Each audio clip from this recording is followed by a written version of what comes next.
The Crothian Dominion fleet emerged from hyperspace at the edge of the solar system like a swarm of metal locusts blotting out the stars.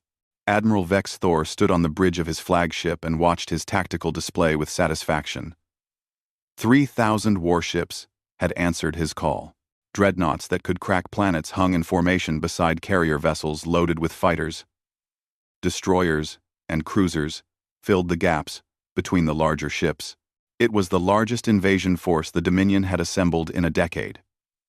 Earth would fall within days, perhaps hours, if the humans were smart enough to surrender immediately. Vex Thor had conquered 12 worlds for the Dominion. He knew the pattern well. Arrive with overwhelming force, broadcast the surrender terms, wait for the inevitable capitulation. Sometimes a species tried to fight back. Those times never ended well for them. The Dominion had perfected the art of military conquest over centuries. They knew how to break a species' will to resist before the first shot was fired. The communication officer turned from his station. His scales had gone pale with confusion. "Admiral, we are receiving a response from the humans already." That was faster than expected. Vex Thor allowed himself a thin smile. "Good. They understand the situation. Put them on screen." The view screen flickered to life. A human male appeared, wearing a simple military uniform, with minimal decoration. He had brown hair, starting to gray, and laugh lines around his eyes. The nameplate on his chest identified him as Commander Jake Morrison. The human was smiling, not the nervous smile of someone facing annihilation. A genuine, amused smile, like someone had just told him a funny joke. "Sorry about that," Morrison said, and actually laughed. "We have been watching your fleet approach for 3 weeks now. You came in real slow from the outer rim, building up the tension, making sure we saw every ship. Very theatrical. We appreciate the effort." Vex Thor felt his satisfaction curdle into irritation. "You will surrender your planetary defense grid and government infrastructure within 1 solar rotation, or face complete annihilation. This is your only warning." Morrison waved a hand dismissively. "Yeah, we got your message. The whole surrender or die thing. Very classic. But here is the problem, Admiral. We are going to have to decline your generous offer. We talked it over and decided we would rather not be conquered today." The bridge fell silent. Vex Thor could feel his crew watching him. "You do not understand the forces arrayed against you. Human. We have 3,000 warships. You cannot possibly resist." "Oh, we understand perfectly," Morrison replied. His smile had not faded at all. 3,000 ships. Very impressive. We counted every single one during your approach. The thing is, Admiral, we have already scrambled our defensive response. Our ship should be reaching your position in about 4 minutes. The sensor operator checked his console and looked up in confusion. "Admiral, I am detecting a single vessel approaching from the inner system. Just one ship." Morrison nodded on the screen. "Yep, just the one. Should be plenty, though. Good luck, Admiral. You are really going to need it." The transmission ended before Vex Thor could respond. The bridge erupted in confused chatter. Vex Thor stared at the blank screen. 1 ship. The humans were sending 1 ship to face his armada. It was insane. It had to be a trick, some kind of desperate bluff to buy time. "Tactical analysis," he snapped. "What kind of vessel are they sending?" The sensor operator worked his console frantically. "Long-range scans are still processing, Admiral. The vessel is approaching at high speed. Very high speed. They are burning their engines hard. All weapons online," Vex Thor ordered. "Forward battle line, prepare to engage. When that ship comes into range, I want it vaporized immediately. We will show these humans the price of mockery." The crew moved with practiced efficiency. 200 warships in the forward line powered up their weapons. Plasma cannons heated to firing temperature. Missile tubes loaded antimatter warheads. Particle beam arrays aligned and locked. Enough firepower to sterilize a continent focused on the space where the human ship would emerge. 4 minutes passed with agonizing slowness. The entire bridge watched the tactical display. The single blue dot, representing the human vessel, grew closer. It was not trying to evade, not attempting any evasive maneuvers, just burning straight toward the Krathian fleet, at maximum acceleration. Then it decelerated hard and stopped 20,000 kilometers from the forward line. Every sensor in the fleet locked onto it simultaneously. The sensor operator's voice shook. "Admiral, the vessel is 12 kilometers long. Mass readings are off the scale. The hull appears to be composed of neutronium composite. That should not be possible. The energy required to forge that much neutronium would be astronomical." Vex Thor pulled up the visual feed. The human battleship looked like nothing he had ever seen. It was a brutal wedge of dark metal with no elegant curves or aesthetic design, just a mountain of weapons and armor that radiated menace. Hundreds of ports and emplacements covered its hull. It looked like someone had built a ship designed purely to kill. "What is its designation?" he asked quietly. "They are broadcasting an identification beacon." The ship identifies as USS Liberty. Registry number BB001. Before Vex's Thor could process that information, another transmission came through. This time a human female appeared on screen. She was younger than Morrison with short blonde hair and cold eyes. Her uniform bore captain's insignia. The nameplate read, "Captain Lisa Grant, Krathian Fleet." Grant said in a voice as cold as deep space, "This is your only warning. Power down your weapons and retreat from this system immediately. You have 60 seconds to comply." For a moment Vex Thor could only stare. Then laughter burst from his throat. "You send one ship? One single ship against 3,000? And you issue us an ultimatum? Are you insane?" 45 seconds, Grant replied without any change in expression. Vex Thor's laughter died. "Weapons officer, target that ship. Forward battle line. Fire at will. I want that arrogant piece of scrap reduced to atoms." "Yes, Admiral," the weapons officer shouted. "All forward ships. Firing now." 200 Krathian warships opened fire simultaneously. The visual display went white with weapons discharge. Plasma bolts streaked across the distance. Antimatter missiles accelerated toward their target. Particle beams lanced through space. It was enough destructive power to obliterate a small moon. The USS Liberty's defensive screens lit up like a miniature sun. Point defense lasers tracked and destroyed incoming missiles with contemptuous precision. Energy weapons struck the hull and simply dissipated against shields that should not exist. The ship sat motionless in space, absorbing everything the Krathian fleet could throw at it. "Continue firing," Vex Thor roared.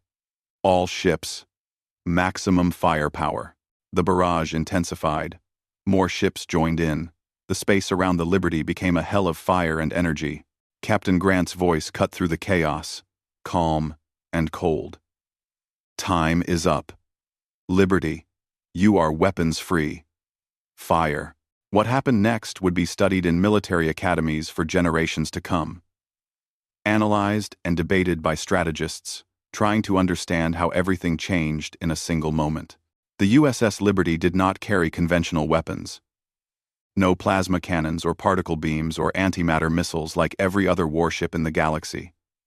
Instead, humanity had built something entirely different, something that should not be possible according to known physics.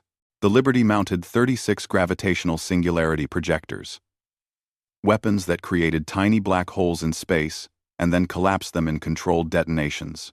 Each projector could tear a hole in reality itself and release the energy of a dying star. The first projector fired. A point of absolute darkness appeared in the center of the Krathian forward line.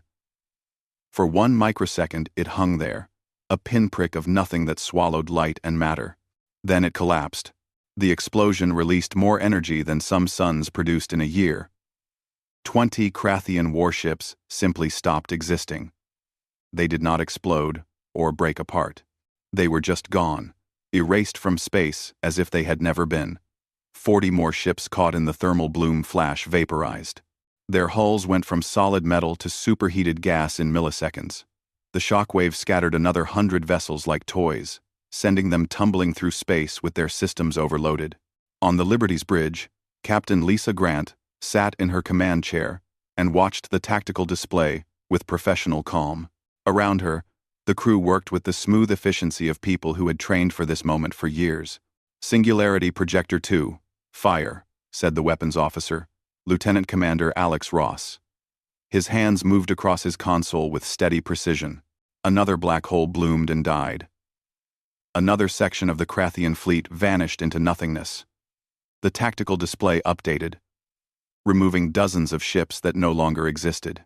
"Admiral Vex's Thor is attempting to hail us, Captain," reported the communications officer, Lieutenant Kate Murphy. "Ignore it," Grant replied without looking away from the display. "Projectors 3 through 6. Synchronized fire. Target the carrier group at grid Echo 7. 4 black holes appeared simultaneously around a cluster of Krathian carrier vessels. The carriers, and every fighter they held, were swallowed whole. When the singularities collapsed, there was not even debris left behind. Just empty space where hundreds of ships and thousands of crew had been moments before. On the bridge of the Eternal Dominance, panic had replaced military discipline. Officers shouted over each other. Alarms wailed. The main view screen showed ship after ship winking out of existence. "Evasive maneuvers," Vex Thor screamed. "All ships scatter formation. Jump to hyperspace immediately." But the Krathian fleet had been arranged for maximum visual impact, not tactical flexibility. The ships were packed too close together. When they tried to scatter, they collided with each other. Smaller vessels bounced off dreadnought hulls. Fighters trying to launch from damaged carriers flew into debris fields. The neat formation dissolved into chaos.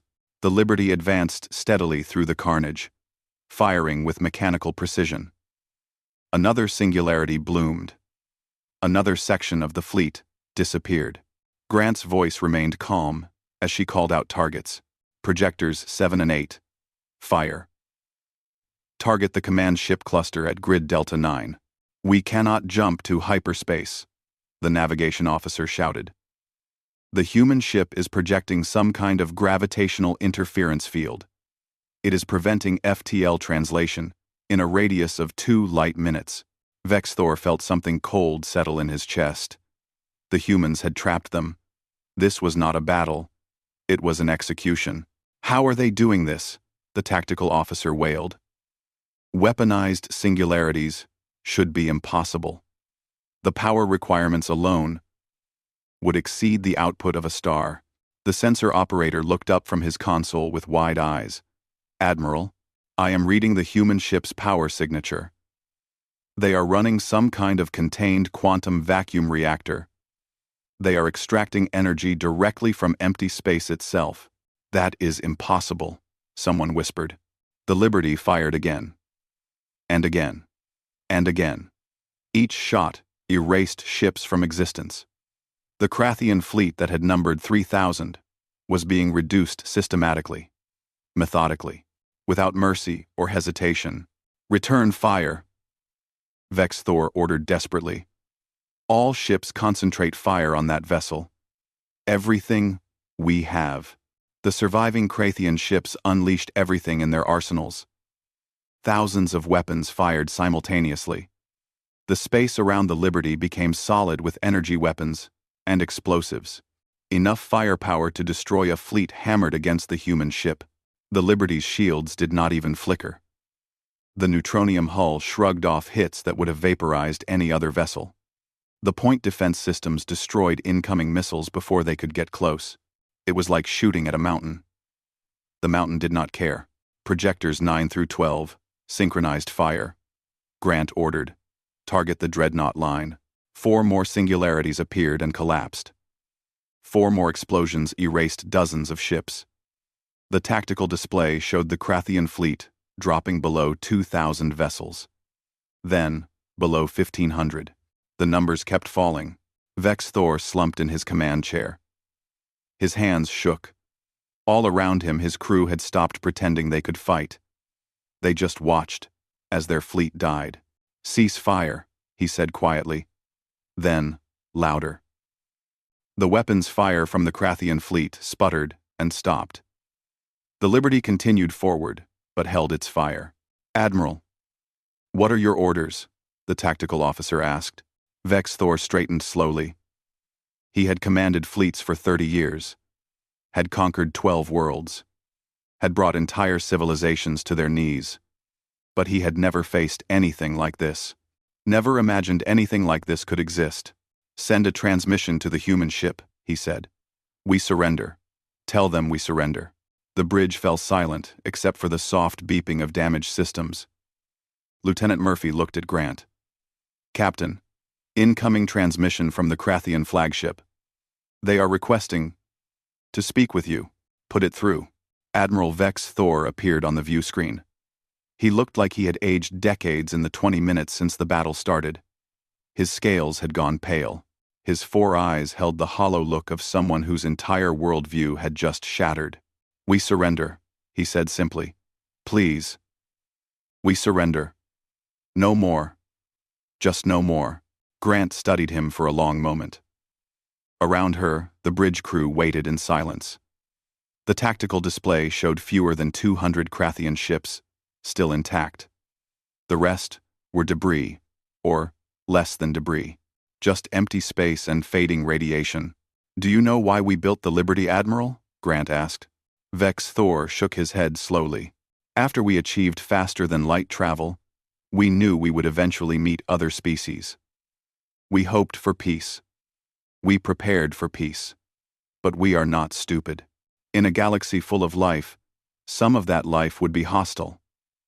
Some would see us as prey, as resources to exploit or slaves to take." Grant leaned forward in her chair. "So we asked ourselves a question. How do you deter an aggressor you have not met yet? An empire with unknown capabilities, unknown numbers, unknown technology. You cannot negotiate from weakness in space. There is no ocean to protect you, no mountain range to slow an invasion. If someone comes to Earth with hostile intent, we need to stop them before they reach our world." She gestured at the view screen showing the shattered remains of his fleet. "So, we built the Liberty. And then we built 11 more, just like her." Vex Thor stared at Captain Grant through the view screen, trying to process what she had just said. 12 ships. Humanity's entire military fleet consisted of 12 vessels, but each one was built like the Liberty. Each one could do what he had just witnessed. "You built 12 Titan-class vessels," he said quietly. "The resource cost must have been unimaginable." Grant nodded. "Each ship took 10 years to construct. The Liberty consumed more raw materials than humanity produced in the entire previous century. We strip mine entire asteroids, built orbital foundries larger than cities, developed completely new manufacturing processes just to forge the neutronium hull plating." "Why?" Vex Thor asked. "Why spend so much on so few ships?" "Because the math was simple," Grant replied. 12 ships that can each defeat 1,000 are a better deterrent than 12,000 conventional warships. Quality over quantity. Decisiveness over attrition. That is the Liberty Doctrine. She pulled up a star chart on her screen. Dozens of systems were highlighted in red. "We know about your conquests, Admiral. We have been monitoring the Dominion for years. Every world you subjugated, every species you enslaved, every time someone resisted and you burned their cities as an example. We watched it all." Grant's expression went colder. "We watched and we learned. We learned that the galaxy operates on a simple principle. The strong take what they want and the weak suffer. Well, we decided that principle needed to change." Vex Thor felt something like respect mixing with his fear. "You could have revealed yourselves years ago, warned us, negotiated. Would you have listened?" Grant asked. "If we had contacted the Dominion 5 years ago and said please stop conquering other species, would you have stopped? Or Would you have seen us as just another target? The Admiral had no answer for that. He knew what the Dominion would have done. They would have analyzed humanity's defenses, built up their forces, and attacked at the moment of maximum advantage. That was how empires worked. So instead, we built the Liberty class and waited. Grant continued. We knew eventually you would come to Earth. Your pattern was predictable. Expand outward from your core systems. Conquer everything in your path. It was only a matter of time before you reached our territory. She gestured at the tactical display showing the decimated Krathian fleet. Now you understand the situation. Here is what happens next. You will withdraw from every system you have occupied in the past 20 years. You will release every subject species under your control. You will dismantle your military-industrial complex and submit to oversight by a neutral galactic council. And if we refuse, Vex Thor asked, though his voice held no challenge, then we come to your homeworld, Grant said flatly. All 12 Liberty-class battleships. And we demonstrate exactly what happens when humanity stops being polite. The transmission paused. Vex Thor looked around his bridge at his surviving crew. They all wore the same expression. Fear mixed with disbelief, mixed with the dawning understanding that everything had changed. You have 6 standard months to comply, Grant continued. We will be monitoring your progress. Any attempt to rebuild your military fleet will be seen as an act of aggression. Any violence against the species you have subjugated will be met with immediate response. Do you understand these terms? Yes, Vex Thor said quietly. We understand. Good. You are free to collect your surviving vessels and return home. The gravitational interference will cease in 10 minutes. Use the time to help any damaged ships that can still be saved. And Admiral, one more thing. Vex Thor looked up. Spread the word, Grant said. Tell every empire and every species what happened here today.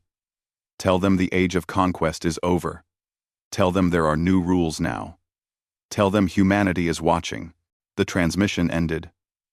Vex Thor sat in his command chair and stared at the blank screen.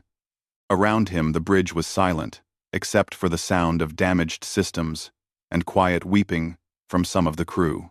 Get me a damage report, he said finally. Find out which ships can still jump to hyperspace. Prepare to render assistance to any vessels that need help with life support or navigation.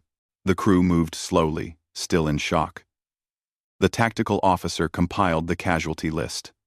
2,800 ships destroyed or damaged beyond repair. Approximately 400,000 crew dead. Another 100,000 wounded. It was the worst military defeat in Dominion history by several orders of magnitude. And it had taken the humans 20 minutes. 3 months later, the USS Liberty hung in orbit over Krathus Prime, the Dominion homeworld. The USS Freedom, the USS Constitution, and the USS Defiance. 4 12-kilometer monsters that had redefined the meaning of military power. They did not need to fire a single shot. Their presence was enough. On the planet below, the Dominion government had capitulated completely. Treaties were being signed in the capital city. Prisoner transports were leaving daily, carrying freed slaves back to their homeworlds. Military shipyards were being dismantled under the watchful censors of the human ships. Commander Jake Morrison stood in the Liberty's observation lounge next to Captain Grant. They watched the activity on the planet below. Transport ships came and went. Delegation vessels from a dozen species arrived to witness the Dominion's surrender. You think it will last? Morrison asked. The peace. Grant considered the question. Fear is a powerful deterrent, but it is not stable long-term. That is why we are already working on Phase 2, which is what? Integration. The Galactic Council is being established with proper representation from all species.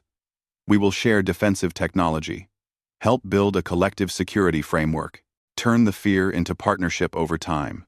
Morrison nodded slowly. We really are committing to this. 12 ships to maintain order in an entire galaxy. We do not need to police the galaxy. Grant replied. We just need to make sure everyone understands that there are rules now. That conquest has consequences. That military force alone is not enough anymore. A transport ship lifted off from Krathus Prime, carrying a load of freed prisoners. It was one of hundreds that had departed in the past weeks, each one carrying people back to homes they thought they would never see again. You know, Morrison said thoughtfully, before the Krathians showed up there was serious debate on Earth about whether building the Liberty class was ethical. A lot of people thought concentrating that much destructive power in so few ships was wrong. Dangerous even. And now, Grant asked, now I think they understand. Power is not good or evil by itself. It is what you do with it that matters. We could have used the Liberty to conquer, to build our own empire. Instead, we used it to end someone else's empire and free their victims. That is very philosophical of you, Commander. Morrison grinned. I contain multitudes. On the bridge, Lieutenant Murphy received an incoming transmission. Captain, message from Earth. High priority.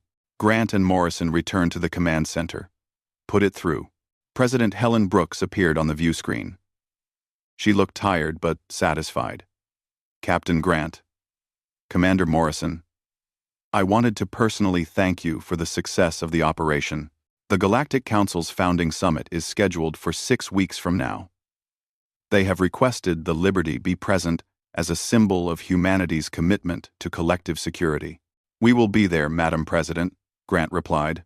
Brooks allowed herself a small smile. You know, every species that has contacted us since the battle asks the same question. How can humanity's entire fleet be only 12 ships? They cannot comprehend it.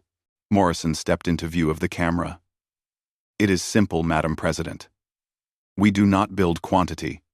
We build inevitability. When the Liberty enters a battle, the outcome is not in question. The only variable is how long it takes. President Brooks nodded approvingly. Perfect answer, Commander. I am using that line in my speech at the summit. Liberty. Maintain your position until relieved. Earth sends her gratitude and her pride. The transmission ended. Grant returned to the observation lounge. Through the viewport, she could see the 3 other Liberty-class battleships holding station: the Freedom, Constitution, and Defiance. Each one a statement carved in neutronium and powered by the quantum vacuum itself. Each one capable of changing the balance of power in an entire star system. You ever wonder what would have happened if the Krathians had not come? Morrison asked quietly. Grant considered the question. We would have finished building all 12 ships, kept them in reserve around Earth, hoped we never needed them. But the Krathians forced our hand, made us reveal ourselves earlier than planned. Do you think there are other empires out there like the Dominion? Morrison asked. More species that expanded through conquest. Almost certainly, Grant replied. The galaxy is vast. We have only explored a tiny fraction of it. There are probably dozens of aggressive species out there. Maybe hundreds. And when they hear about what happened here, what do you think they will do? Some will be deterred. Some will be curious. Some will see us as a challenge. That is why we are building the Galactic Defense Framework. So, we are not facing the next threat alone. On Krathus Prime below, another ceremony was taking place. The Dominion's military council was formally disbanding. Their warships were being decommissioned. The massive military-industrial complex that had supported centuries of conquest was being dismantled piece by piece. Admiral Vex Thor stood in the council chamber and watched his fellow officers surrender their command codes. He had already given up his. The Eternal Dominance was being towed to a scrapyard. His career was over. His empire was broken. But he was alive. His people were alive. His homeworld had not been reduced to glowing slag by singularity weapons. That was more than he had any right to expect after losing so badly. A human delegation was present at the ceremony. Not military personnel, but diplomats and scientists. They were already working with Krathian researchers, sharing technology, helping transition the economy from military to civilian production. One of the human diplomats, a woman named Susan Walsh, approached Vex Thor after the ceremony ended. "Admiral, may I have a moment?" Vex Thor nodded. "I am no longer an admiral. Just Vex Thor. Now," Susan smiled gently. "Old habits. I wanted to ask if you would be willing to participate in the new Galactic Military Academy we are establishing. Your experience would be valuable for teaching the next generation of officers."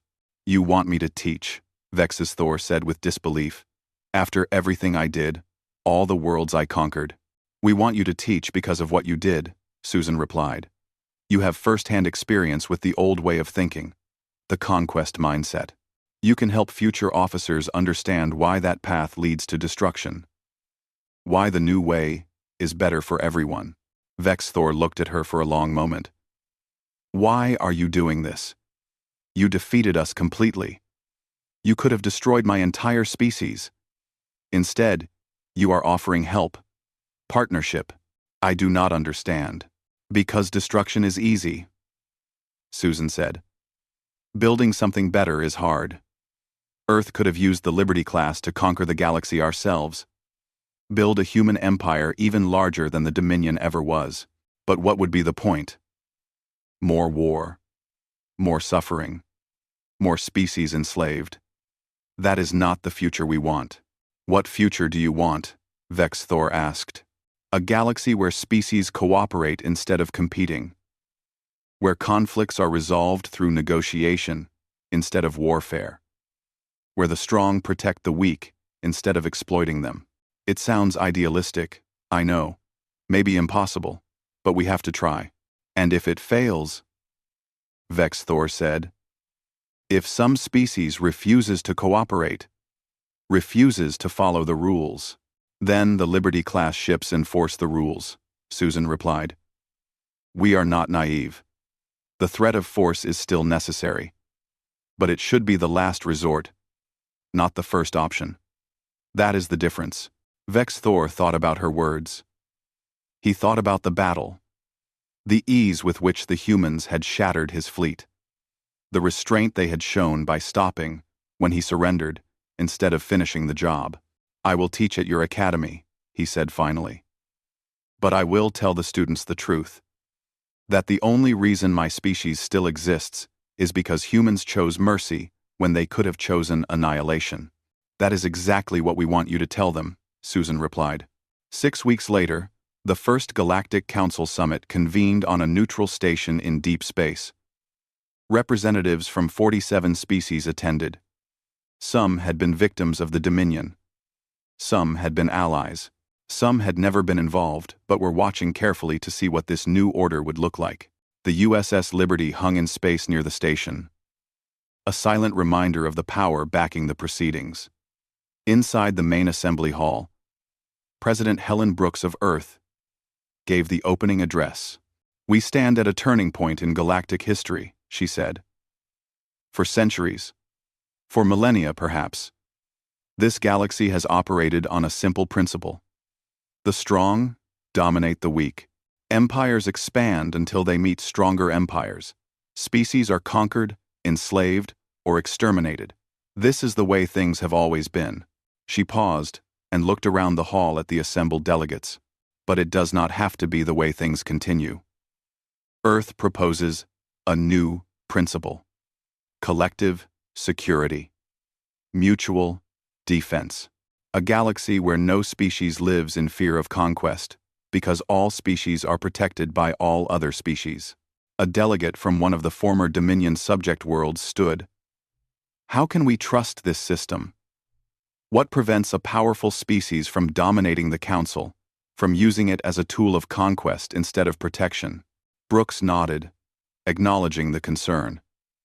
"That is why the Council will operate on consensus for major decisions. No single species can dominate. And that is why Earth is placing the Liberty-class fleet under Council authority. We will not be the sole arbiters of galactic security. We will be one voice among many." Murmurs ran through the assembly. A Krathian delegate, one of the reformed government officials, stood. Earth is giving up control of its most powerful weapons. Why would you do this? Because we mean what we say. Brooks replied. We do not want to rule the galaxy. We want to live in a galaxy worth living in. That requires trust. So, we are taking the first step. Commander Morrison watched the proceedings from the Liberty's bridge. Kate Murphy sat at the communications station, monitoring the diplomatic channels. Alex Ross reviewed tactical data at his console, old habits dying hard even in peacetime. You think they will accept the proposal? Kate asked. Morrison shrugged. Some will embrace it immediately. Some will be suspicious. Some will wait to see if we are serious. But the important thing is that we are offering an alternative to endless warfare. And if someone tries to take advantage, Alex said, uses the peace to build up their forces and attack when our guard is down, then we remind them why the Liberty class exists, Morrison replied. Peace through strength. Cooperation backed by the credible threat of overwhelming force. It is not perfect, but it is better than what came before. The summit continued for 3 days. Debates raged over the details of the collective security framework. How many representatives would each species have? How disputes would be resolved? What constituted an act of aggression? What response was proportional? Hundreds of questions that had never been asked before because the galaxy had never tried to organize itself this way. Captain Lisa Grant attended as the military advisor to the Earth delegation. She sat through endless meetings, offering input on defense protocols and force deployment strategies. The other delegates watched her carefully. She represented the power behind the entire initiative. The woman who had commanded the ship that destroyed the Krathian fleet. On the second day, a delegate from a species called the Viridian Collective approached her during a break. Captain Grant, may I ask you a personal question? Grant nodded. Of course. When you fired on the Krathian fleet, when you were erasing ships from existence, did you feel anything? Hesitation? Regret?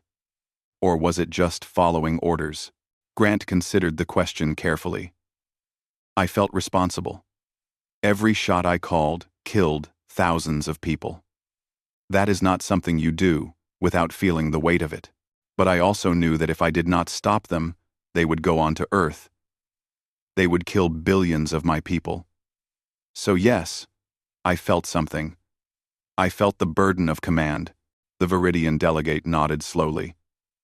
Many of us are concerned. You have these weapons. These ships that can destroy entire fleets. What prevents you from using them to build your own empire? Nothing prevents us except ourselves, Grant replied honestly. That is why we are proposing the council system. Why we are placing the Liberty class under collective authority.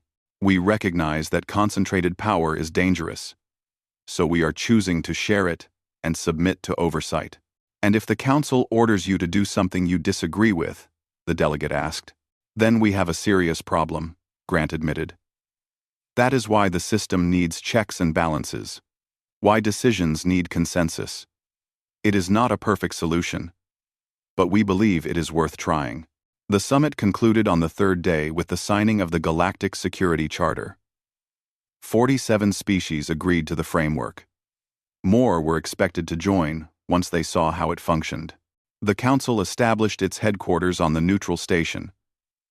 Earth contributed the Liberty-class fleet to serve as the enforcement mechanism. Admiral Vex Thor, no longer an admiral but now a professor at the new Galactic Military Academy, watched the signing ceremony on a view screen. Next to him stood his first class of students, young officers from a dozen different species, learning a new kind of warfare. The kind that prevented wars instead of winning them. You fought against the Liberty, one of the students said. Vex Thor was quiet for a moment. Terrifying. Humbling.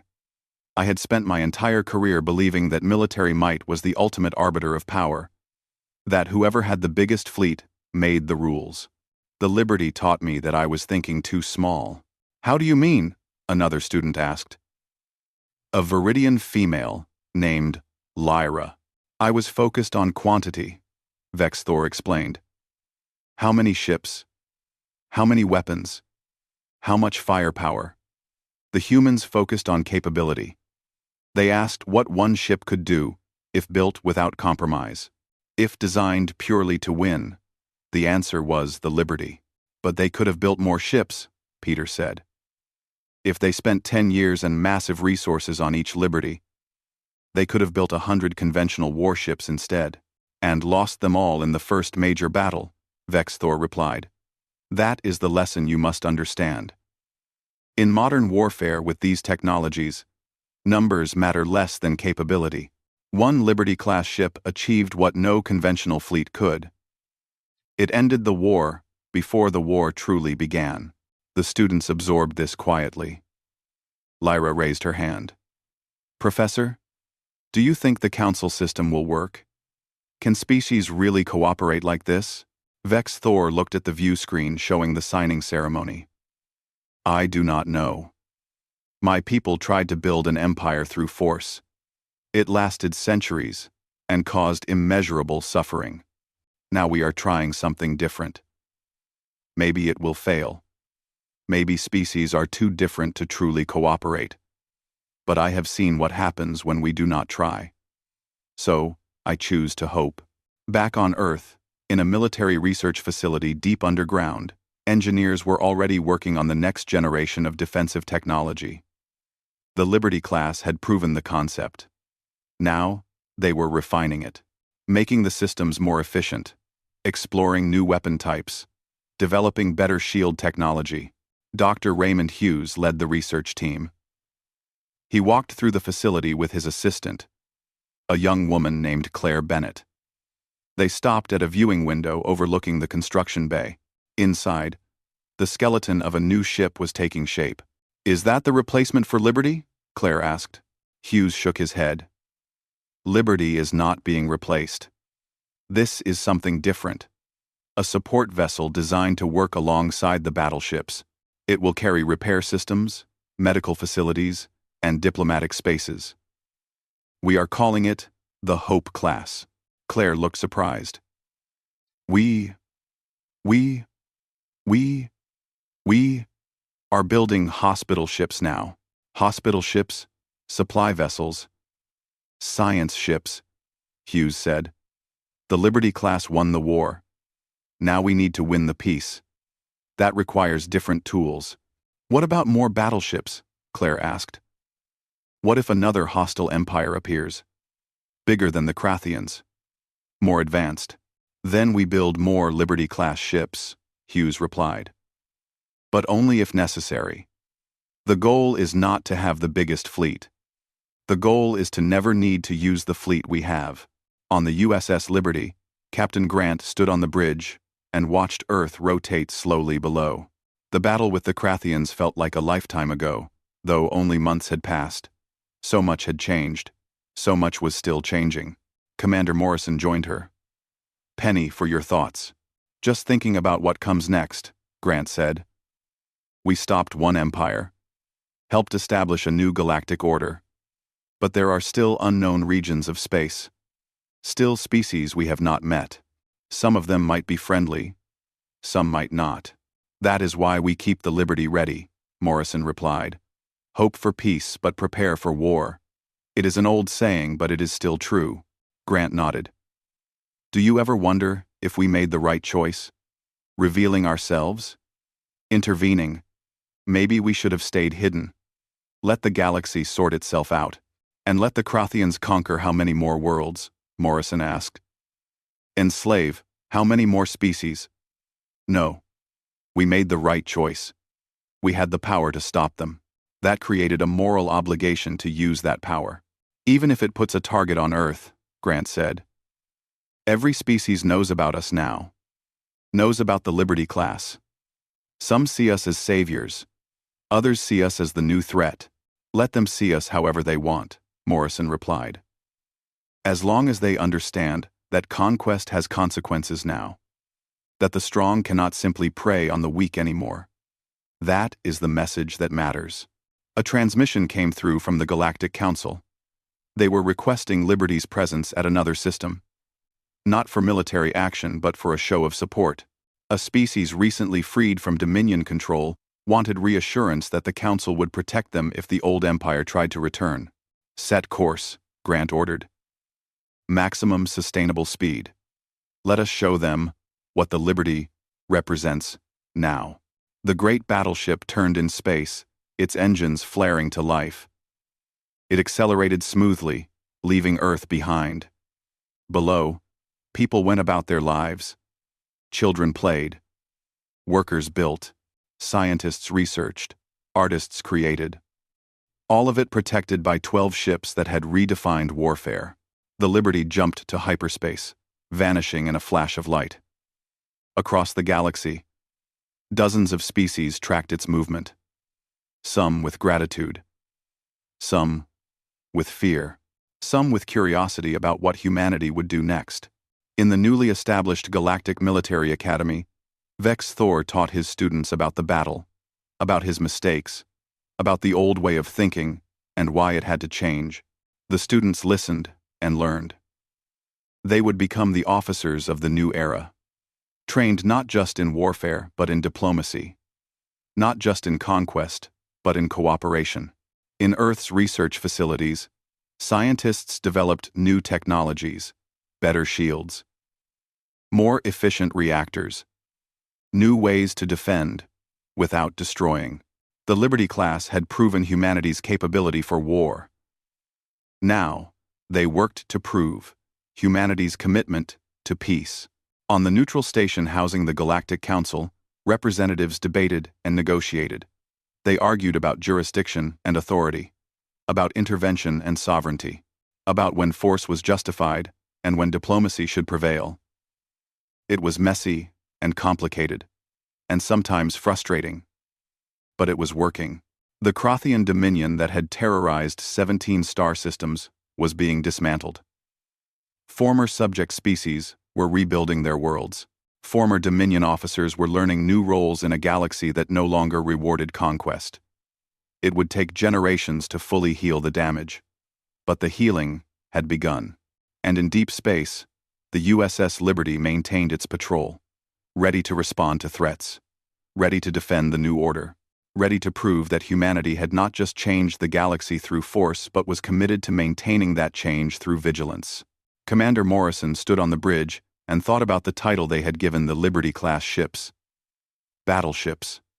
But they were more than that now. They were symbols, promises carved in neutronium and powered by the quantum vacuum.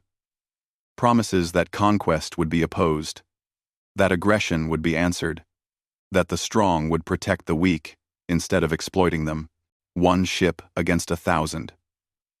That was the Liberty doctrine. Quality over quantity. Decisiveness over attrition.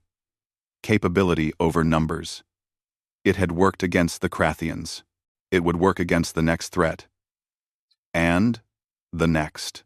Because the galactic fleet had arrived in force, confident in their superiority. And humans had just laughed. Not from arrogance, but from knowledge. The knowledge that they had prepared, that they had built something the galaxy had never seen. That when their battleship entered the battle, the outcome was never in doubt. The Liberty continued its patrol, silent and watchful. Humanity's promise to the galaxy. A promise of protection. A promise of justice. A promise that the age of empires built on conquest was over. And a warning that anyone who did not believe that promise would learn the hard way. The stars wheeled overhead. The galaxy continued its ancient dance. But something fundamental had changed. There were new rules now. New principles. New guardians watching over species that could not defend themselves. It was not perfect. It would never be perfect. But it was better. And that was enough.